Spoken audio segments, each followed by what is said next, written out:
Before we dive in, I'd like to ask a small favor. I'm pouring all my energy into reaching my goal of 1,000 subscribers, which means the world to me. Please, I'm asking you to hit that subscribe button. It's just a single click, but it gives me tremendous motivation to keep creating more videos. Thank you so much. May I please eat your leftovers, ma'am? I have not had a single bite of food to eat in over 3 days. The desperate plea hung in the air of the opulent Charleston restaurant, a stark contrast to the elegant symphony of clinking silverware and hushed conversations. It was like a pebble dropped into a perfectly still, crystal-clear pond, shattering the serene surface. Isabella Montgomery's silver fork, poised midway between her exquisite porcelain plate and her lips, froze in midair. The polite murmur of the wealthy patrons around her faltered, one by one, like delicate candle flames extinguished by a sudden, chilling gust of wind. Even the pianist, whose soft melodies had filled the far corner, faltered, a missed note momentarily disrupting the refined ambiance. Isabella's gaze slowly lifted, her sharp eyes taking in the scene. Standing nervously by her immaculate table was a young woman, no older than 26. Her faded gray shirt was torn at the shoulders, her trousers frayed at the knees, and her shoes were so worn they barely held their shape. Slung over her fragile shoulder was an enormous, bulging black trash bag, tied tightly, as if it contained her entire world. Her face was streaked with dark dirt, but clean trails cut through the grime, revealing the fresh traces of recent tears. Yet, it wasn't the tattered clothes or the dirt that made Isabella's heart stop. It was the girl's eyes. Large and dark, framed by impossibly long lashes, they held a quiet, unyielding dignity that extreme poverty had somehow failed to dim. They were eyes Isabella knew intimately, eyes that had haunted her dreams for the past 22 years. "What did you say, child?" Isabella asked. Her voice, usually a firm, authoritative instrument accustomed to commanding boardrooms, emerged as a broken whisper. The young girl's head dropped in a wave of shame, a blush of embarrassment coloring her dirt-smudged cheeks. "Please forgive me. I truly didn't mean to bother you. It's just that—" She paused, swallowing hard, her dry throat making a faint clicking sound. "I saw you were going to leave the warm bread and half of the expensive fish, and Her voice cracked with overwhelming emotion. "Just forget it. I am so terribly sorry. Have a good day." She turned quickly, desperate to escape and disappear back into the unforgiving streets of the historic city. Wait. The word escaped Isabella's lips before her rational mind could even catch up. Heads snapped up from neighboring tables, eyes wide with shock. A woman adorned with a heavy emerald necklace clicked her tongue with undisguised contempt. A businessman in a sharp gray suit muttered something harsh to his companion, gesturing with his chin at the young girl as if she were a stray dog that had wandered into a manicured garden. Robert, the restaurant's general manager, a slender, nervous man, rushed over, his hands outstretched, a forced, apologetic smile plastered on his face. "Mrs. Montgomery, I beg 1,000 pardons for this horrific interruption." He bowed before his expression hardened as he turned to the young girl. "And you, I have told you 1,000 times that you absolutely cannot enter this establishment. Get out right now before I call security." He roughly grabbed the young woman's thin arm. "Do not touch her." Isabella's command sliced through the tense air, not with volume, but with an icy authority that silenced the room. Isabella Montgomery, who had single-handedly built a real estate and luxury hotel empire spanning 3 continents, had a voice that commanded the world's attention. Robert immediately dropped the girl's arm as if it burned. "But ma'am, this homeless vagrant," he stammered. "This young lady," Isabella corrected him sharply, emphasizing each syllable, "is my esteemed guest. Bring her a comfortable chair and a completely clean set of silverware immediately." The silence that descended upon the upscale restaurant was so profound, so heavy, it felt as though it could be sliced. The woman with the emerald necklace accidentally dropped her crystal wineglass, which clinked loudly against her plate. The businessman in the gray suit sat with his mouth agape in utter disbelief. "Ma'am, this is really not necessary," the young girl stammered, taking a frightened step backward. "Truly, I do not want to cause you any trouble at all. Every single person in this room is staring at you. Please, do not go through this immense trouble for someone like me. I am simply not worth it." Isabella repeated those heartbreaking words quietly, a sharp pain piercing her chest like a jagged splinter. "Who on earth ever told you that?" she asked softly. The young girl offered no answer, her gaze returning to her ruined shoes. "Please sit down," Isabella said, her words now a desperate plea, disguised as an order. "An old woman like me really should not have to eat her lunch entirely alone. You would be doing me a massive favor." Robert, defeated and terrified for his job, dragged a heavy wrought iron chair over and placed it opposite Isabella, letting out a sigh of deep resignation. The girl stared at the plush chair as if it were a dangerous trap. Then she looked up at Isabella. Within those billionaire eyes usually accustomed to the cold, hard calculations of the business world, she saw something unexpected, pure, unadulterated tenderness. She slowly sat down on the very edge of the chair, her black trash bag clutched tightly against her chest like a shield. "What is your name?" Isabella asked gently. "Lily," she responded, her voice barely audible. "Lily Sanders." Isabella closed her eyes for a brief, agonizing moment. The name was different, but those eyes, they were exactly the same. The same beautiful, dark eyes of her precious Victoria. "Are you hungry, Lily?" Isabella asked, her heart aching. The young woman nodded quickly, and 2 fresh tears slid down her face, carving clean paths through the dirt on her pale cheeks. "Very much, ma'am. Please forgive me. It has been so incredibly long since I have eaten anything hot that I truly cannot even remember what it tastes like." Isabella's chest contracted painfully. She raised her hand, her eyes never leaving the young woman, and summoned the terrified manager with a sharp wave. "Robert," her voice was soft but implacable, "I want you to bring the very best dishes this kitchen can produce, directly to this table. The freshest catch of the day, the hottest clam chowder, the most perfectly baked bread, absolutely everything. Add a rich chocolate dessert and a large pitcher of freshly squeezed orange juice." Robert stared in disbelief. "For the young lady?" he asked. "For my guest," Isabella repeated slowly, spelling out her words. "And while your chefs are rapidly preparing that feast, take these used plates away and bring us crisp, pristine white tablecloths. My guest absolutely deserves to eat at a perfectly dignified table." The Grand Montgomery estate stood majestically atop a sweeping hill near Charleston's famous Battery, surrounded by silent, manicured gardens and towering oak trees draped in Spanish moss that swayed under the starry southern sky. As the long, sleek black limousine passed through the enormous wrought iron gates and slowly made its way up the gravel driveway, Lily pressed her face against the cool tinted glass, her mouth hanging open in awe. "You actually live here," she whispered in shock. "But this place is so much bigger than the entire orphanage." "It is bigger than 3 orphanages combined." Isabella offered a sad, heavy sigh as she surveyed her immense property. "It is far too big," she replied softly. "A massive house exactly like this one, without a single soul to fill its halls with joyous noise, is not a real home. It is merely a very elegant, incredibly lonely museum." The limousine gently stopped in front of a sweeping marble staircase.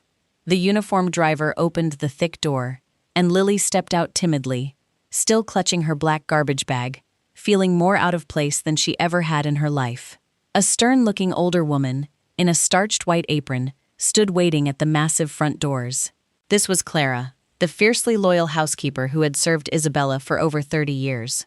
Clara eyed Lily up and down, taking in the torn, filthy clothes, the dirt, and the ugly black bag, before looking at her wealthy employer with raised eyebrows in a silent, judgmental question. "Clara," Isabella spoke with undeniable authority, "this is Lily. She will be staying with us for a while. Please immediately prepare the blue room, draw a hot bath filled with soothing salts, and search through my personal closets to find some comfortable clothes that might fit her properly." "The blue room, ma'am?" Clara gasped, her profound astonishment evident.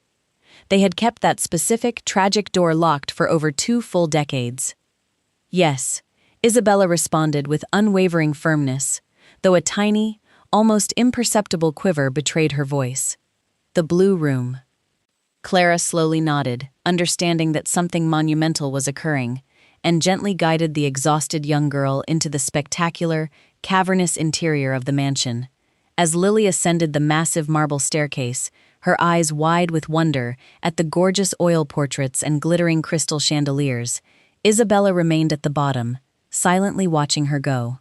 Once Lily disappeared down the long, luxurious upstairs hallway, Isabella's legs gave out. She gripped the polished wooden banister with all her remaining strength to keep from collapsing onto the hard floor. The blue room had been shut for 22 agonizing years. 22 years of thick dust covering a beautiful wooden crib that was never used, soft stuffed toys that were never touched, and a gorgeous mural of fluffy white clouds painted on the ceiling by a loving father mere weeks before the unspeakable tragedy. Isabella forced herself up the stairs and walked into her private oak-paneled study. She quickly locked the heavy wooden door behind her and, for the first time in a very long while, opened the hidden wall safe concealed behind a landscape painting. From the dark depths of the safe, she pulled out a small, worn velvet box. Inside rested a slightly yellowed photograph, a tiny hospital bracelet meant for an infant, and an official piece of paper. The old photograph showed a significantly younger, brilliantly radiant Isabella tenderly holding a newborn baby tightly wrapped in a soft pink blanket. Standing right beside her in the photo was an incredibly handsome man smiling brightly. That was Edward, her beloved husband who tragically died of a massive heart attack just 3 short years after that picture was taken. The beautiful baby in the picture had her tiny eyes closed, but Isabella flawlessly knew every single millimeter of that precious face completely by heart. "Victoria," she whispered into the empty room, gently tracing the photograph with a badly trembling finger. Her daughter, her one and only child, born after many long years of exhausting medical treatments, completely shattered hopes, and endless tearful prayers. They had cruelly told her that the baby had died at exactly 6 months of age.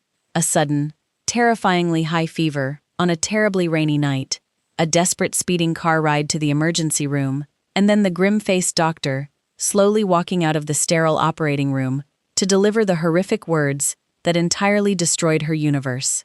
They had quickly handed her a tiny, devastatingly light white coffin, which she personally buried beneath a weeping willow tree in the Grand Family Cemetery. She had spent countless hours weeping over that cold stone grave, eventually building her massive, billion-dollar corporate empire directly upon the bitter ashes of that unrelenting grief. She worked herself to total physical exhaustion simply to avoid thinking, feeling, or remembering the pain. But now Isabella pulled a second, extremely rare photograph from the very bottom of the velvet box. It was a close-up picture of Victoria taken just a few days after her miraculous birth. Right there, distinctly visible just beneath the infant's left ear, was a very tiny, perfectly round birthmark. It was the exact same, unmistakable mark she had seen clearly under Lily's ear earlier that afternoon. A frantic, desperate hope mixed with terrifying nausea churned wildly in Isabella's stomach. She knew she needed absolute proof. That very night, she hired Thomas, the most expensive and highly secretive private investigator operating in the entire state of South Carolina. She handed him the heavily guarded name of the rural orphanage and the exact tragic date from 22 years ago. While Thomas immediately began his deep dive into the shadowy past, Isabella also introduced Lily to Mr. Henderson, the estate's incredibly kind, elderly head gardener. The old man, who rarely spoke to anyone, instantly took a massive liking to the gentle young girl when she eagerly kneeled in the damp soil to help him carefully prune the magnificent blooming rose bushes. For the first time in over 2 decades, the Montgomery estate actually felt like it was breathing, completely alive with the sweet sound of Lily's beautiful laughter and her remarkably gentle, caring presence. 3 long, agonizing weeks passed by like a fleeting dream. Those 21 days completely transformed the silent, imposing Montgomery mansion into a warm, deeply vibrant home. Lily proved to be exactly the extraordinary, deeply compassionate person Isabella had instinctively sensed she was. She constantly helped Clara in the busy kitchen, completely refusing to sit idle, and spent her quiet evenings reading classic literature aloud to Isabella by the crackling fireplace. But while her days were filled with a blinding, joyful light, Isabella's nights were consumed by terrible, gripping anxiety as she obsessively read the detailed, shocking reports secretly delivered by the brilliant detective. Late one rainy Tuesday afternoon, Thomas walked briskly into Isabella's private study holding a thick, heavy yellow envelope. He looked incredibly grim, taking a seat directly across from the massive mahogany desk, without waiting for a formal invitation. "I found Dorothy Rivers," Thomas stated bluntly, offering no polite introductory remarks. "The former hospital nurse you hired me to track down is currently living in a very small, dilapidated trailer park located roughly 200 miles away from this city. She is extremely ill, Mrs. Montgomery. Terminal cancer. The local doctor strongly believes she only has a few short weeks left to live." Isabella felt the warm blood completely freeze in her veins. She gripped the sharp edges of her wooden desk until her knuckles turned totally white. "Did you speak with her?" she demanded, her voice barely a rough whisper. "I did," Thomas replied, carefully opening the yellow envelope and pulling out several old, wrinkled documents along with a small digital audio recorder. "And I must tell you something incredibly important. The absolute second I mentioned your full name, that dying woman completely broke down into hysterical, uncontrollable tears. She told me she had been waiting 22 years for someone to finally come asking. She desperately wants to clear her terribly guilty conscience before she dies." Thomas handed Isabella a very old, faded copy of a hospital admission log. "Look closely at the discharge status column, right next to your daughter's name," the detective instructed gently. Isabella's trembling eyes scanned the yellowed paper, and instead of the horrific words she expected to see, the document clearly stated that the infant had been transferred. "No," Isabella gasped, covering her mouth with her shaking hand. "No, this cannot be real." Thomas leaned forward, his face full of profound sympathy. "Your beautiful daughter absolutely did not die on that rainy night, ma'am.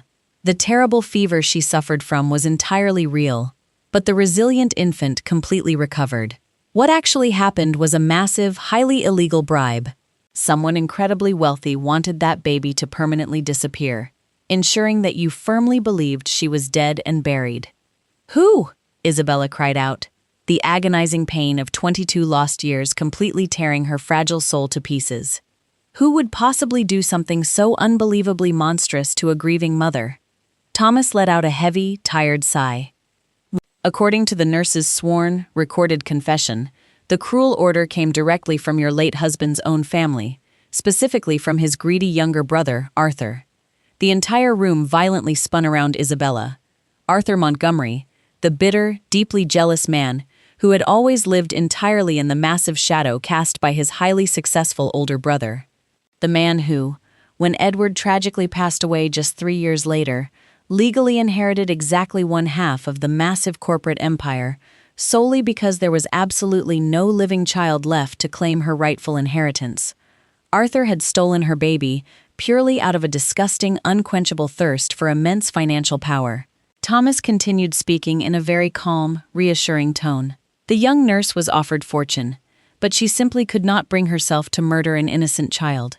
Instead, she drove deep into the countryside and abandoned the baby at the Sunny Ridge Orphanage under a completely fake name, hoping the child would survive. Isabella could barely breathe through her heavy, racking sobs. To be absolutely certain, Thomas had already arranged for a highly confidential, incredibly accurate DNA test, using a small hairbrush Clara had discreetly collected from the blue room.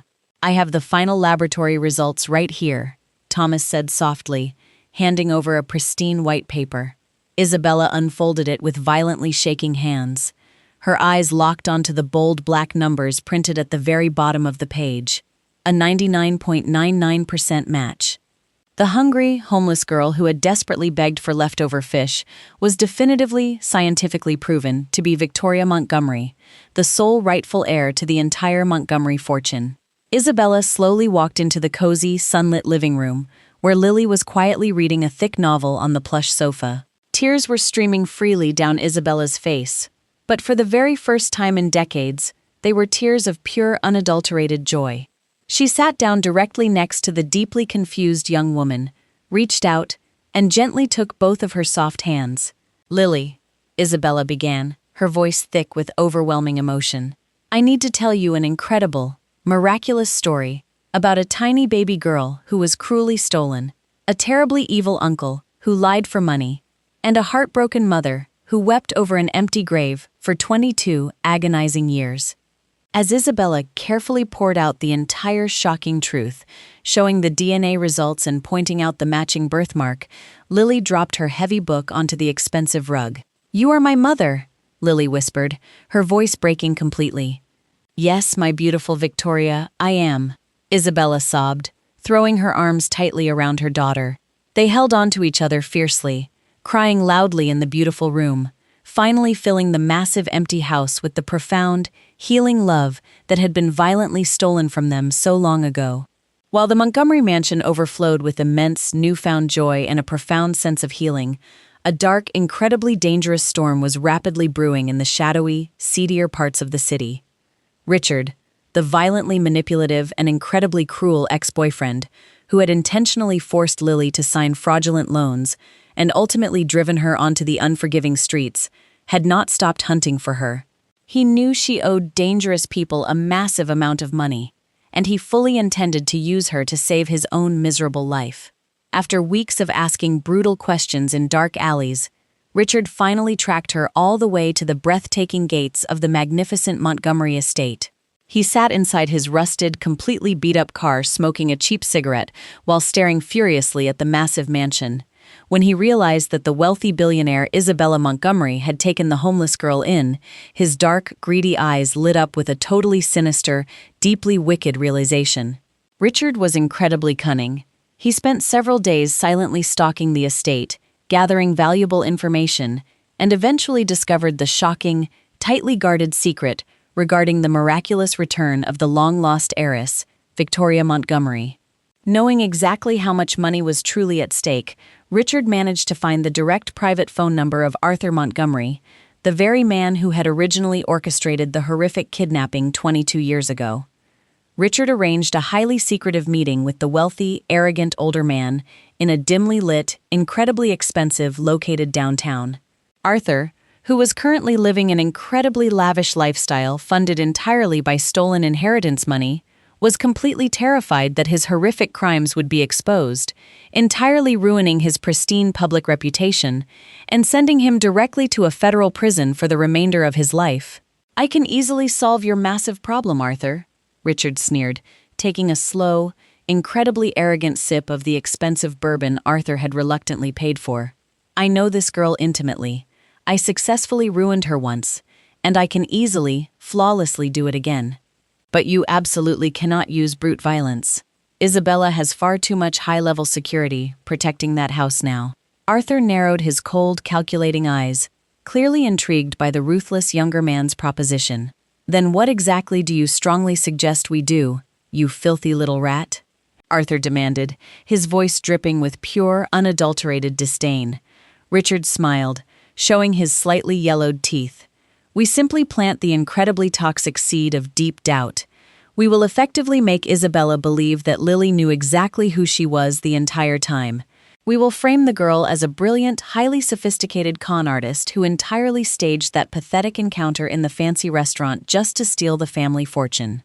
Over the next few days, anonymous, highly disturbing packages began arriving directly at the heavily guarded gates of the Montgomery estate. Clara delivered the first large, unmarked manila envelope directly to Isabella's private study.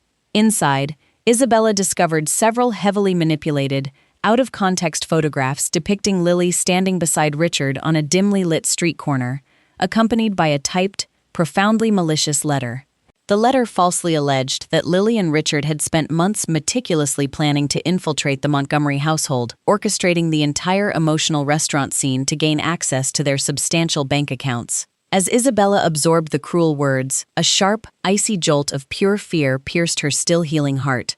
22 years of brutal corporate betrayals had unfortunately ingrained in her a deep-seated suspicion of absolutely everyone around her.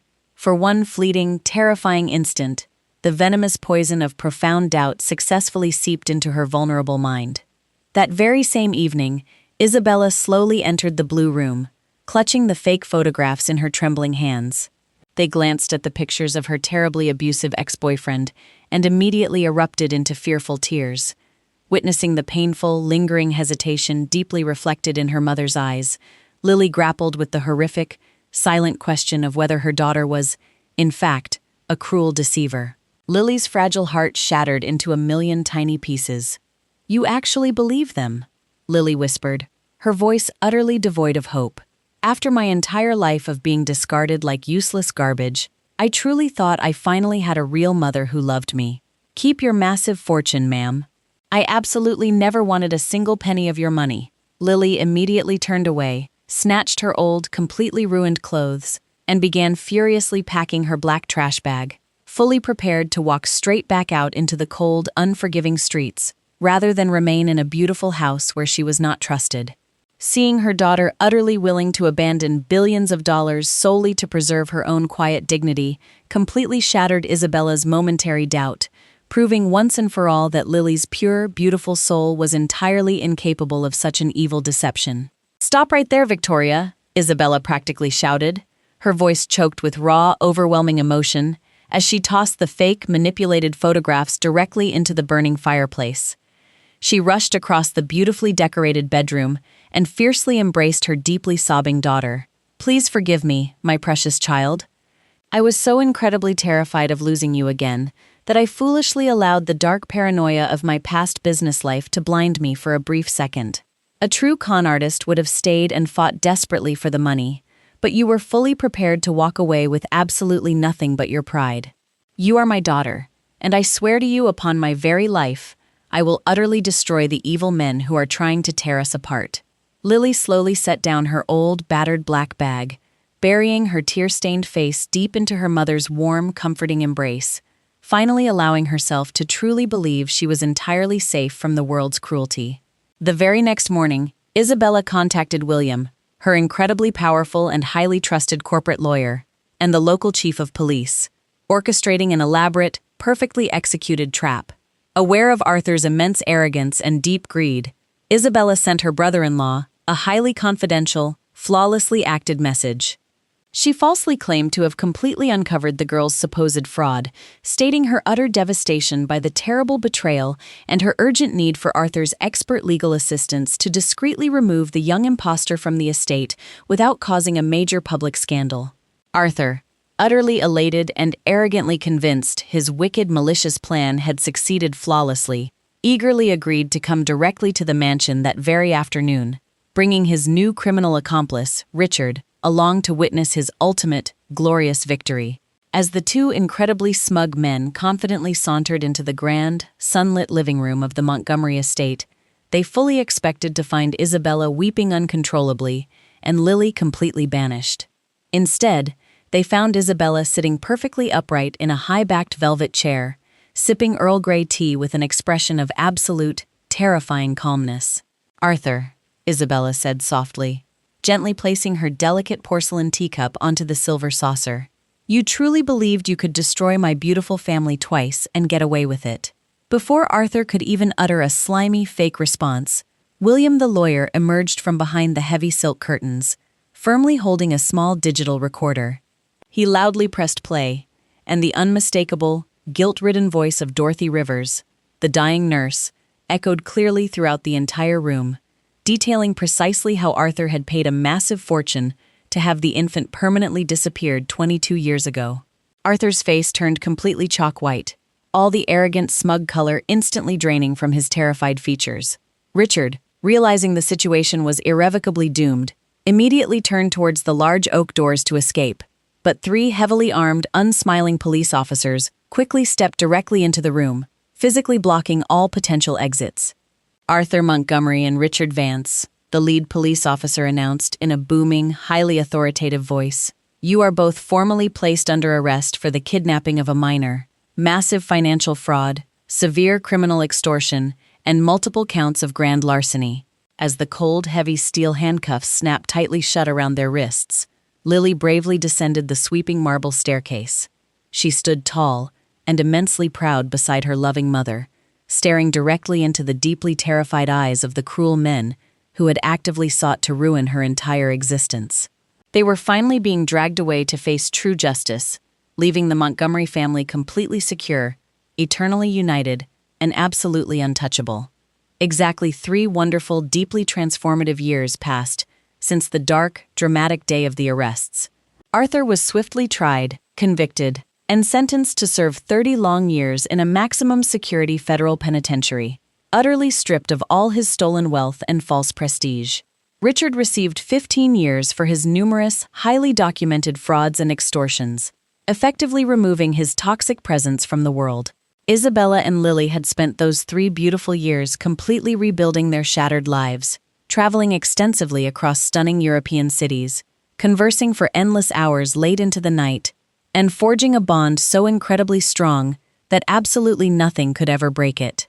However, despite having virtually unlimited access to unbelievable wealth and unimaginable luxury, Lily remained precisely the same humble, deeply compassionate young woman who had once politely requested a plate of leftover food.